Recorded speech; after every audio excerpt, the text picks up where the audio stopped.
Williams, the brand new Abyss hero that's been added to Idle Heroes, is very interesting. I love his design. He's basically got this duality going on between evil and good. He's possessed by a demon, but likes to heal squirrels. And thus he's been bound by a sacred sword and trapped in chains. Very awesome hero design, and they've reflected this with the Heart of Chaos. He's conflicted by evil and good. If you give him energy, he is in a sense of frenzy, gains speed and attack, and if he's given not enough energy to be at 100, so just a normal artifact, he will have the Will of Sanctity, which increases his damage reduction and holy damage.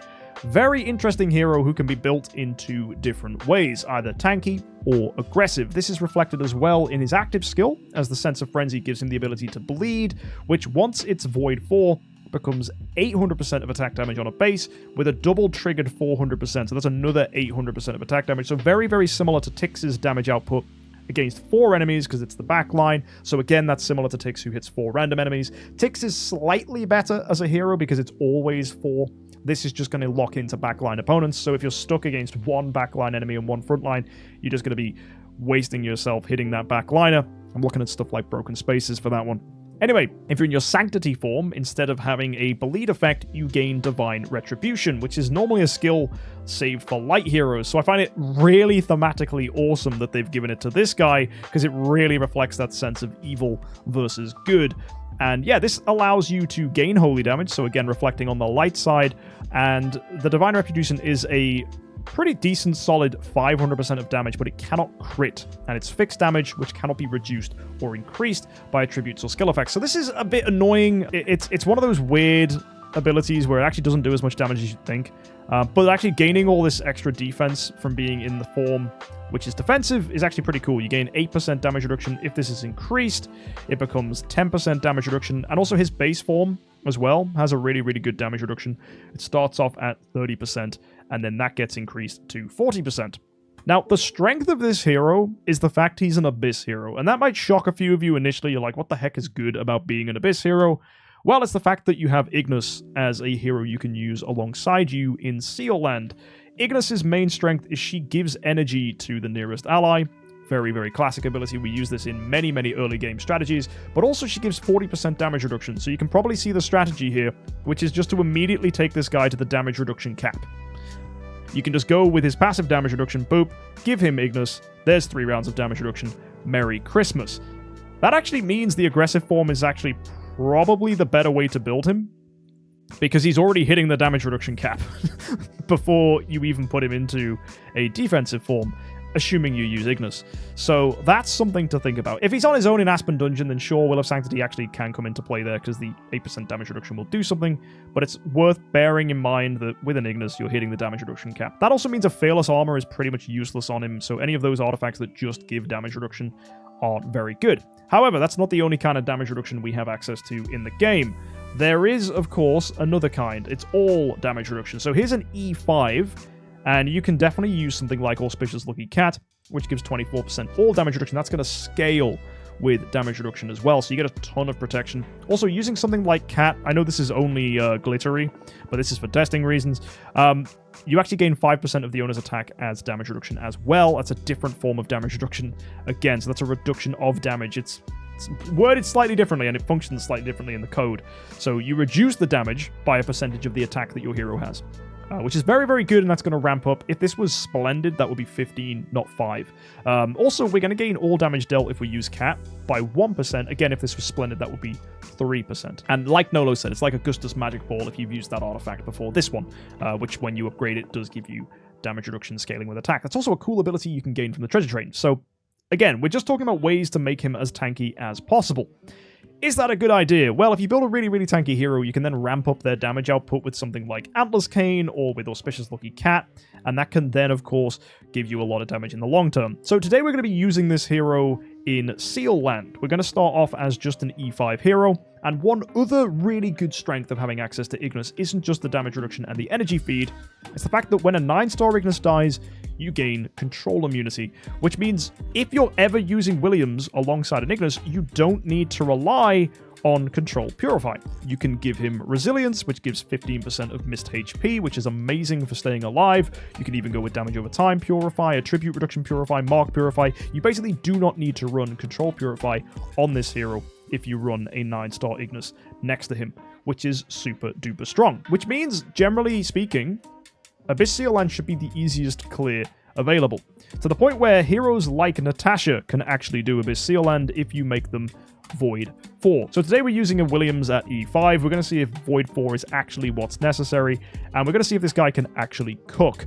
He's not the best damage dealer in early game. I really want to stress that. You've got heroes like Tix who are already better because they steal attack from opponents and therefore become much stronger. You've also got access to heroes like Inosuke if you want to do a burst strategy, because Inosuke, even though it doesn't look like it, is actually one of the best early damage dealers for burst because he's guaranteed to crit if he has a shield, so just pair him with Fiona. And also, if you upgrade him, he starts off at 1200% of damage, but it eventually scales up to 2000% of attack damage. That with a guaranteed crit and a massive 90% of a hero's max HP, yeah, this guy knows how to slap it out. So if you know what you're doing, Inosuke is also a really, really good damage dealer. So whether Williams is going to be as good as those heroes, and obviously we need to talk about Eloise as well, we'll have to see. And this is where the Eloise thing comes in, because if he's instead a tank hero, then Eloise is just better, because whenever she blocks, she can counterattack, so effectively gets 6 attacks around. That's way more damage than Williams is capable of. But there's one strength to Williams that I haven't mentioned yet, and that's the fact that, unlike Eloise, he can be run with control heroes. So you can use him with Holmes Young, or you can even go so crazy as when you get a Transcendence hero to run an energy feed team with a Betty, should you have access to those artifacts. That's actually legit. Whether he's the best hero to use with that strategy, I'm probably going to say there's going to be better. But still, it's probably, if you want to have fun with Williams, that's probably how you're going to run him. Let's see what he can do in Sealland and see if he's actually worth the time building then. So I've already seen Barry used him in Sealland. If you haven't seen his video, go check that out. But I think there's a few things that Barry missed. Mainly the fact that Barry was running Control Purify, which he didn't need to be running. So that's going to be interesting to see. And let's go ahead and challenge this. We're going to run a proper Sealland team for an Abyss hero, which is a 9-star Ignis, Here to Die, which then gives protection to our main hero. And then we're going to run a 10-star Ignis built to stay alive. In fact, I don't want that to be level 100. I'm going to make this level 250, just so that she's got extra survival. She's also wearing armor and a golden crown. Some might put an energy artifact on here, but I actually think the crown is probably the better play, just because I want us to stay alive. We've also got Auspicious Lucky Cat, which is going to help the defense of the Ignis even more. So hopefully the Ignis can stay alive. It's only 10-star. 10-star wall deck, pretty standard. Most of you are probably running a 9-star wall deck, but because this is 10-star, we can get away with an energy artifact. Putting an active skill out there with a 10-star has the same Blood Frenzy as the 9-star passive, Blood Frenzy 3, so that's fine with an energy artifact. And then finally, we'll just finish things off with 5-star Delasiums. So there we go. That's the build. We've got our 180 Nimian with wall deck Delasiums. We've got 10-star Ignis, 9-star Ignis, and Williams in the middle. This is going to breeze through the first few Sealands. This is going to be completely fine. And then we'll pick it up at about Sealand 14 to see how we're doing. Okay, so this is all with a glittery melodic strings. This is Sealand 14 here. Again, we're just using a 9-star Ignis and a 10-star Ignis. So there's the initial active skill. We're going to gain energy feed here into him. The other really crazy thing about Ignis is she will overcharge him, which will improve his skill damage as well. One issue we have is the 9-star Ignis hasn't died, so he's not gained control immunity. Now he has, so he's completely fine. Nimian's giving him shields. That's going to help our Ignis stay alive as well, which is going to improve his damage reduction. So his burst damage should be able to clean up here. He's doing very well. He's in his aggressive form, which can bleed. And yeah, we have no problem killing these guys. The shield is still intact here, actually, which is fantastic. That damage reduction really putting in work, and the shield being extra effective HP is extremely important to consider. Let's go with Sealand 15 now. So pretty decent damage. And the cool icon over his head is basically demonstrating that he's in frenzy mode. Unfortunate that we got stunned again. That's annoying. Wow, really good hit there on the back line. There you go, gaining the protection, damage over time, putting in work, healing up there at the end of the round. Not enough. We'll go ahead and send that in again. If we don't get stunned, we should be much better here. And yes, there's 0 treasure train here, guys. Absolutely none at all. No star spawns either, so there's 0 benefits gained passively. Great active skill, killing a guy here in round 2. That's really good. Our Ignis is CC'd. That's really bad. And then we die.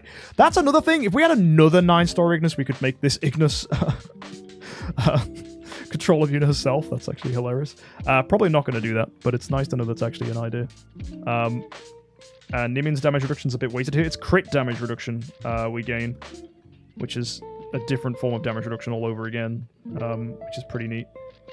There's shields. There we go. Big. It's the shields we want from the Nimian. That's the main reason we're running it. Because it basically improves our effective HP. The boss should die here.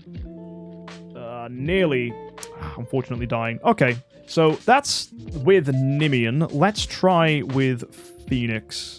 Actually, if we're building Phoenix, if you know you're going into him, you are just going to build Wolf, right? So we lose a lot of our protection here. I know it's only sealland 15 and there's no void imprints on him, but still, let's have a look. Why we're not void 4ing him? Because Eloise can clear all of this without needing to be void 4. So we're just basically seeing how he compares against heroes like that by building him pretty decently. We've got a glittery melodic as well, because that's kind of standard with what you guys will probably have at the point of getting your first E5.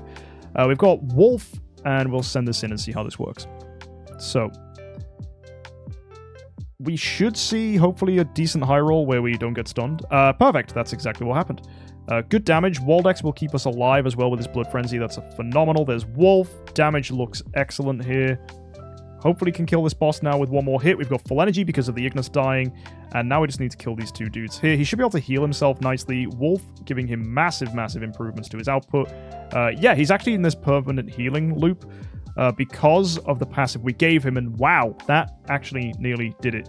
So if you're wondering why he was healing so much there, his basic attack allows him to heal. But more importantly, because we gave him access to Balance Strike and also Resilience, he gains healing from this. This is massive on him. 15% missing HP healed up is really, really, really good. That's going to massively help your survival. It was a very common strat when E3 came out to give heroes this. It really helped them perform well in Aspen Dungeon. So yeah, don't sleep on this. It's actually a really, really good passive to use in the early game. Obviously later on it doesn't do anything, but it's good to have. Right, Ignis is dead without doing an active skill, so that's sad. We don't gain the 40% damage reduction, so that cooked us. We need the Ignis to do an active to gain the protection. It's extremely important that that can happen. I mean, the first Ignis does, the 9-star, which is very funny, but hopefully we can go off here. Yeah, there you go. We're actually in a much, much better position here. We're going to see huge performance from this active there. Yeah, massive damage on the boss. Also, the boss is forced to go into the backline, so the longer the backline Ignis lives, the better a chance for survival we have. Unlucky run there. I think this is definitely clearable, even without any void imprints. Alright, at this point, I mean, that's probably clearable, but I want to try it now with the Auspicious Lucky Cat to see what difference this makes. Also, bear in mind, we've just got normal 6-star Ranger gear. I think with Resonance gear, we're going to gain extra protection, especially if you tune it up. So that's another difference that we could have, but we don't have access to that on this account currently. That is something you should have by your first E5. If you haven't got Resonance gear on your first E5, there's a problem. But yeah, here we go. So this is going to be a bit different. We're in a defensive form now. We have tons and tons of protection. So yeah, curious how this plays. We're going to gain a lot of protection onto our backline Ignis as well if we're lucky. Thanks to the Auspicious Lucky Cat. It will give us some survival. So you can see already the all damage reduction is playing massively here. He's much, much, much, much harder to kill. And we're healing thanks to that Ignis dying. We are taking a lot of damage here though, which is not great. And we're not doing a lot of damage. Okay. So yeah, it definitely seems like the aggressive build is far superior. So yeah, immediately attracted to that more so than the cat. So Melodic Strings Glittery goes back in. We're quick crit attack, by the way, if you're wondering. So let's imprint this up. And let's see how he does with his first layer of imprints. So similar to what Barry was doing, we're going to slowly ramp this guy up to see if he can do well. But yeah, I think with the Ignis Sandwich, he's going to be good. And what's the Guild Tech? We only have the inner ring of Guild Tech. We have no outer rings. So we're not gaining any additional protection that he may or may not have from that. We're looking really, really good here. Oh, we got crit on. Okay, unfortunate low roll, sadly. Yeah, they cooked us. It reminds me of all the days of doing Sealland, which is exactly what this was like, by the way, right? You wouldn't have void imprints or anything. You wouldn't have crazy artifacts.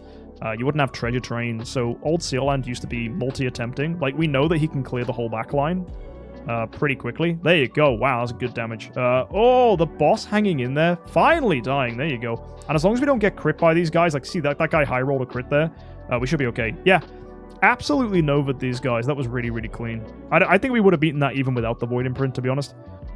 That was pretty solid. So yeah, that's sealland 15, which is not bad for a very, very unupgraded, uninvested hero who is with 0 train. Again, this is not Eloise performance. This is not going to be as good as her. This is going to improve our healing, which is good, and it's going to improve our holy damage. Yes, there's only an 80% chance, but before it was a 70% chance, so at least we're gaining a better percentage increase. So yeah, very, very good improvement to get this to Void 2. Again, because sealland's a game mode you can try multiple times, the fact that there's an inconsistency to his basic isn't too much of a problem. You've just got to make sure you high roll. I don't understand why it's not 100%. It's weird game design. And Eloise is basically cheating. Yeah. The fact she counterattacks every time she gets hit, the more opponents you have, the more attacks she basically has. And the better her healing is. She just does more performance the more enemies there are. It's a very weird game design. Wow, we're actually really cooking here. Oh my word. Yeah, he's doing very, very, very, very well to beat this. That's Void 2. That was very clean. Let's go sealland 70. I think this might be the build now. Also, this is with a 10-star Ignis, not an E5. We haven't made her E5 yet. I suggested that as an option we could do here. So, yeah, if I E5'd this Ignis that we have in in slot 3, yeah, the game would be very different. I'd be able to probably take the imprints off him and do the whole thing with 2 E5s, no imprints. Let's Void 4 him first. Let's do the stuff that we can undo. So we'll go Void 4 with a 10-star Ignis, and then we'll test 2 E5s. So there you go. We're on Void 4 now. It's his much better active skill. He's going to do way more damage. So this is kind of like creme de la creme. You should be able to build this pretty easily, given all the stellar shards available to you. It's food that's going to be an issue. So unlike Eloise, who can pretty much clear sealland at E3, you should have to wait a little bit of a while to build some 10 stars to get this guy cooking. But that's not necessarily a bad thing. Because again, we can't just compare everybody to Eloise. Oh, that's, yeah, already looking really, really good. At Void 4. Great healing as well. Nice. There's Wolf. Oh, clutch. Very clutch. Living by a thread. Fantastic. Really, really good. Let's go for sealland 18 now. You could really feel when the Ignis, like, wore off, sadly, which was a bit annoying. Losing wall deck there is good. We gain Blood Frenzy. That's going to give us some degree of protection. We haven't lost Ignis right now, so I think we just win this, because Ignis is still alive, which is crazy, because now the boss is dead. Yeah, this is really, really good. So this is a very, very easy to do strat. This is just Void 4 with a glittery melodic, and then a 9-star and a 10-star Ignis. This is solid. This is a fine hero. Again, like Abyss Sealland should be able to do this anyway. Like, you could have a Delacium at Void 4 and it would be able to do like this. So it's not too crazy, but as a hero that's also fundamentally okay with his design, I don't hate this. As long as we don't get crit to death, we should be okay. And if we get some high roll crits on them, that really helps as well. You gotta bear in mind his crit chance is extremely low. We're just running a crit attack stone. Great hit there, though. That backliner should die to bleed. He didn't. Oh, wait. Blood Frenzy kept us in there. That's that's great to see. But we died. We need to kill the boss. That's the main condition. We need to get a really big hit on the boss on the back line. And that's kind of how we win this. Okay, no stun here on our heroes. That's great. Ignis can energy feed us. So we get supercharged. Oh, Ignis is still alive. Yo, this is really, really good. Oh my word. 10-star Ignis holding in there was actually insane. You can thank Blood Frenzy for that one. That was nuts, right? You get the high roll where a 10-star Ignis lives. Like, Ignis is just clutching this every single time, allowing him to pop off. That's crazy. And then we're just moving on to, like, sealland 20 now.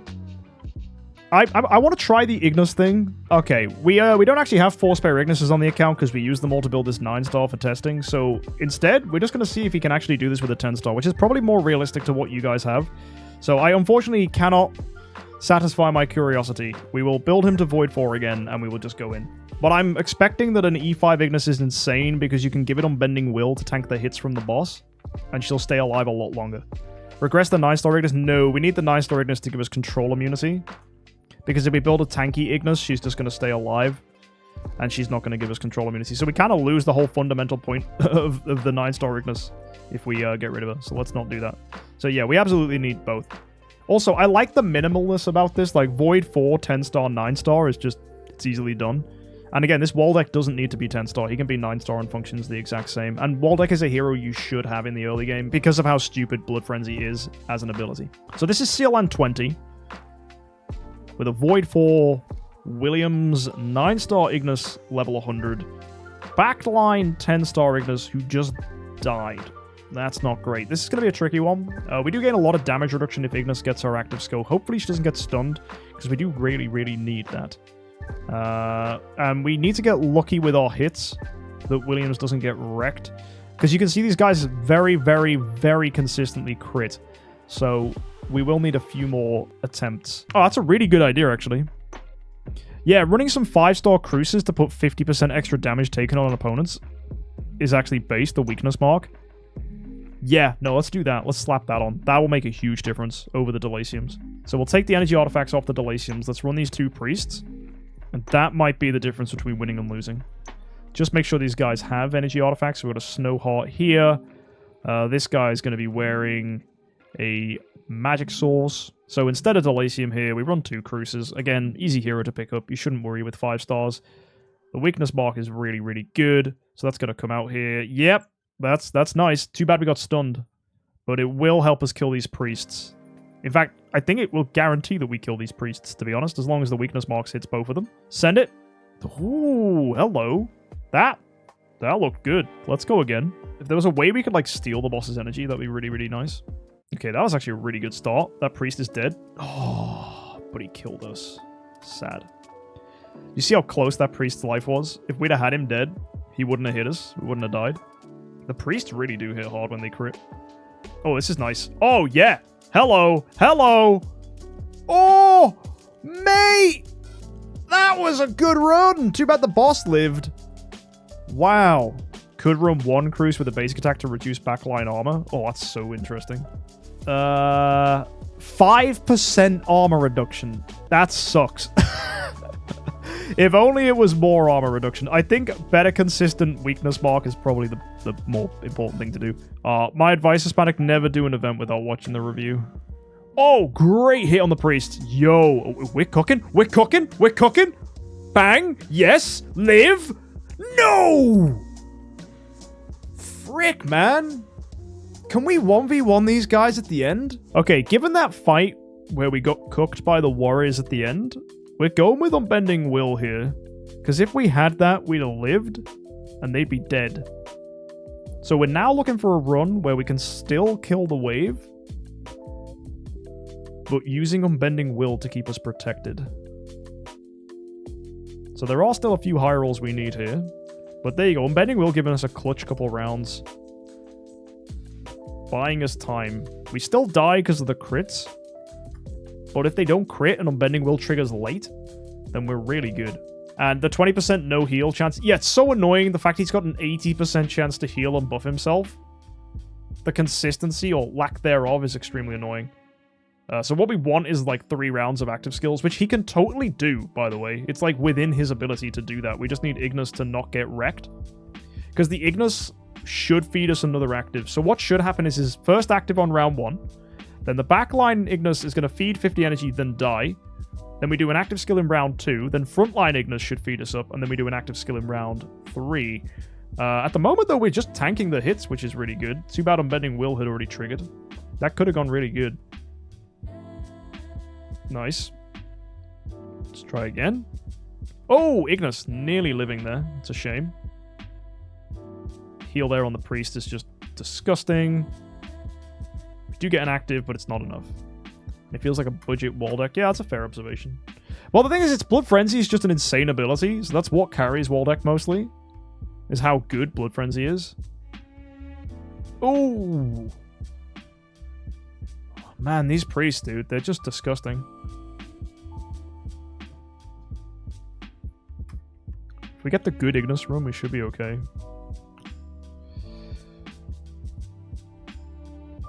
The issue we have, though, is when the boss just decides to do an active, which sucks. Double kill on the priests is insane here.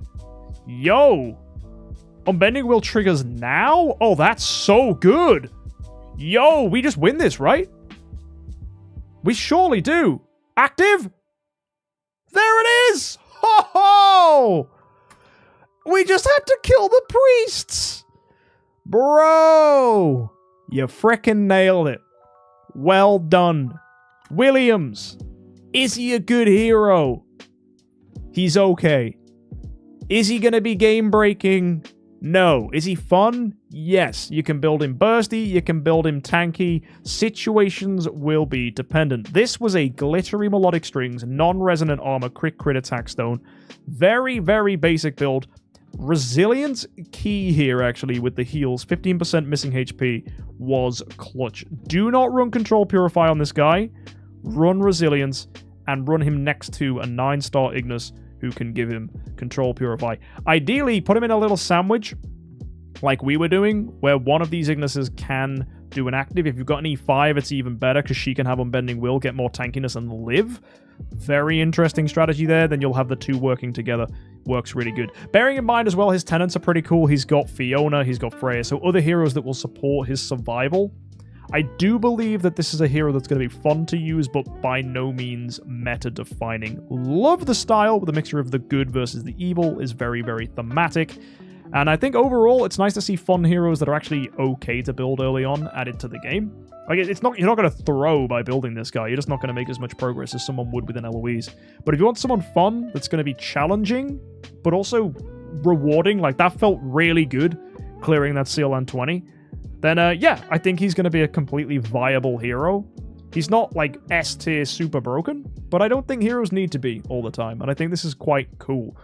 Also, I'm having fun with him now, so goodness knows what the Transcendence form is going to be like. Excited to see that when it drops. Either way, that was Williams and a Sealland 20 clear with a glittery melodic strings. Ignis sandwich. Sexy stuff. I'll see you next time, guys. Have an amazing week. Don't forget to subscribe.